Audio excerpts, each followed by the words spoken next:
Kunoo asirratti akkuma agartan kana biitkoinii haala kanaan hojjechuu dandeessu. Biitkoiniin tokko immoo meeqa kan jedhu baruudhaaf kunoo gatii haganaa baasaa jechaadha.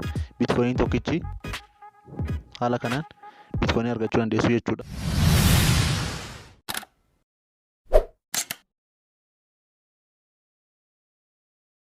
Akkam jirtu daawwattoota keenya, har'a akkamitti biitkoinii argachuu akka dandeenyu karaa salphateen isinitti agarsiisa. Jalqaba chaanalii keenya subscribe gochuu hin dagatina. Amma akkuma armaan olitti argitan kana Play Store jedhu kana keessa seentu. Isa booda asirratti link kan jettu kana barreessitu. Isa booda jalqaba irratti isinii dhufe kana keessa Bitcoin Blocks jedhu kana tuqtu. Zeen install gootu isaa namni miiliyoona tokko buuse. Dee kanas immoo laaluun raafatina biliin kan jettu kun as jirti. Zeen ishii bantu.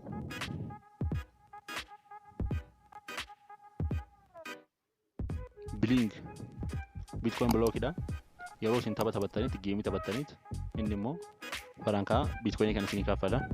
Wanti nama ajaa'ibu geemii kana irratti isin mootanis moo baattanis farankaa isiniif kaffaluusaa ittuma fufaa jechaadha. Amma inni banutti hin eegna.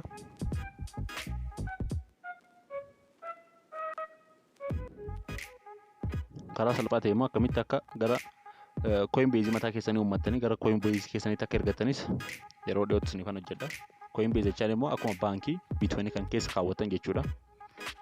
Ammaas kun amma akka agartan gubbaarraa 57,647 jedhu kun qabdiidha. Amma naaf kaash awutan jettu kana duran tuqee faaraan kameeqa akkana kun ilaalaa akkuma argitan kana 0 tuqaa kana 58 Bitcoin naa kenneera jechaadha.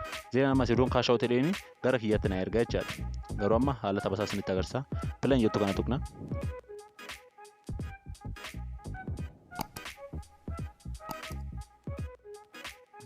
Zeen play nani.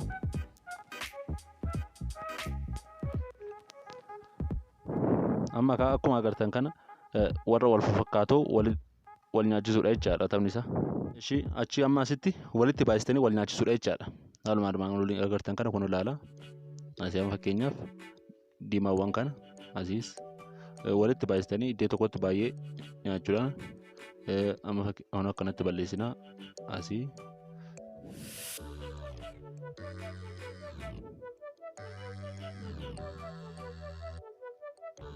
Akkatti gasiksanii ishiin argitan kun amma akka ishiin qabuutu gochuudha jechaadha.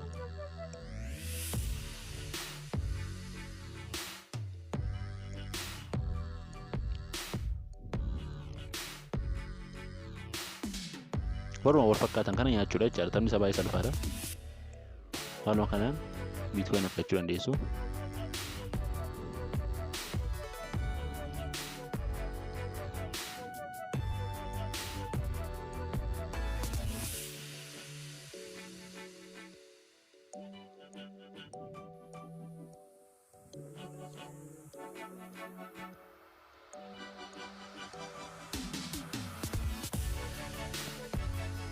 Qabxii argattan kan akkuma agartan qabxii yeroo dhumarratti gizee mootan isiniif kenna jechaadha. 0 fiteera amma fiteera jechaadha. Nama kun gara 57 turte sun 2,500 dabalee jechaadha. 60,000 galee jechaadha. Hin baana. Oo barbaaddan isin itti fufuu dandeessu. Anas garuu isinitti agarsiisuudhaaf qofa waan ta'eef keessaan ba'a jechaadha.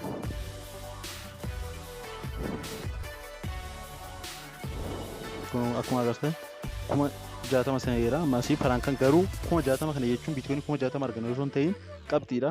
Inni asitti dabala jechaadha. Kun inni dura 58 turte kun amma 0.0061 galeera jechaadha. Amma meeqa naa dabale 0.3 naa dabale jechaadha. 58 irraa gara 61tti naa darbeera. Kaash awut gochuudhaan baasuu nan danda'a jechaadha. Ammas kana malees immoo appilikeeshinoonni biraa jiru.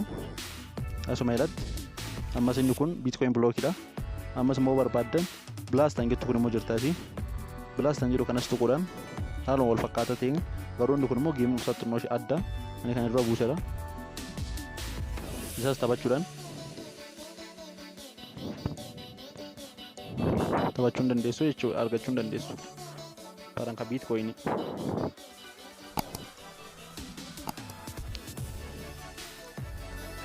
kanaati jira.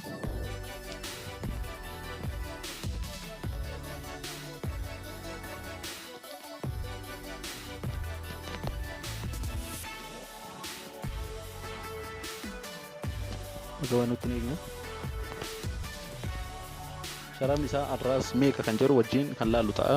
Biitkoyin tokko har'a gabaa Itoophiyaatti birrii Itoophiyaatti yoo hiiknu meeqa ta'a kan jedhus walumaan laalla jechuudha. Kun kunis amma fakkeenyaaf asii play jennaani.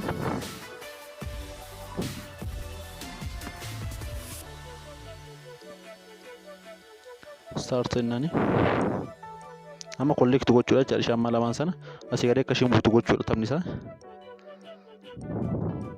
Amma ishii kana immoo sararratti baasnetti kunoo haala kanaan balleessuudha jechuudha. Gadoofna amma asitti kunoo laala daayimandii sun akka isheen gadi buutu gochuudha taphni isaa kuni. Asitti wal nyaachisuudhaaf sadii fi isaa ol ta'uu qaba.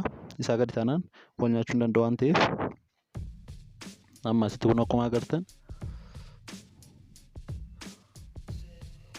kunoo haala kanaan daayimandii tokko gabbuuseera. Daayimandii sadii na gaafate.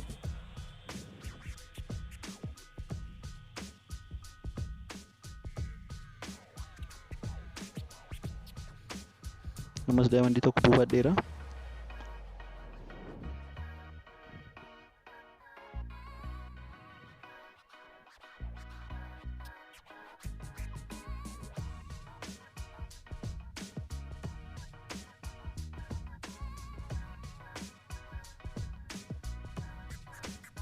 Haala kanaan fixeera jechuudha. Kun akka gubbaarraa addee kanatti argitan kan dhumeera jechuudha.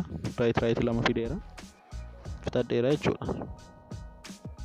Amma ilaalaa akkuma agartan qabxii meeqa kan naa kennu ilaalla. Qabxii 4,600 naa kenneera jechuudha.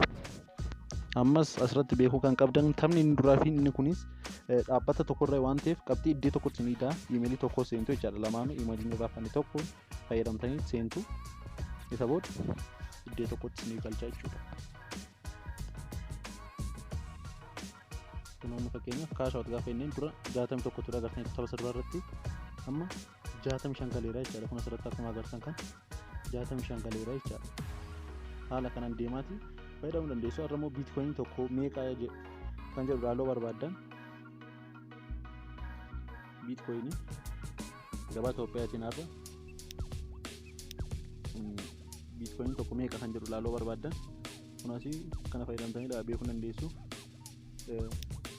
Tokko biitkoyinii birrii Itoophiyaa miliyoona tokkoo fi 266 jechaadha guyyaa har'aa kan akkuma agartan gaafa guyyaa 6/22 jechaadha akka lakkoofsa Awurooppaatti gaafa guyyaa 6/22 biitkoyin tokko birrii Itoophiyaa miliyoona tokkoo fi 266 akka isaa ol akka dhufuudha jechaadha.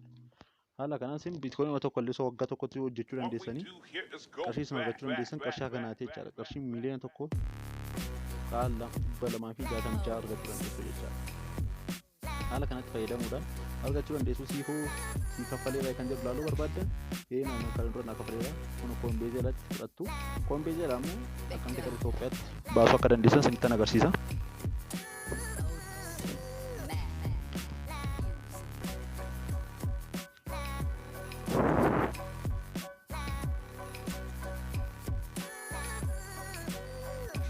Akkuma gubbaatti argitan kan asirra fudhatteettan jedha. You receive Bitcoin from BB program jedha. Haala kanaan fudhadheera jechuudha. Bitcoin haala kanatti fayyadamuudhaaf fudhachuu dandeessu. Waan hordoftaniif galatooma. Haala kamiin immoo asirra galchuu dandeenya kan jedhu kanas yeroo kanatti isiniif hojjedha jechaadha. Namoonni beektu koomentii irratti barreessuudhaan akka isiniif hojjedhu na gaafachuu dandeessu. Isiniif hojjedha.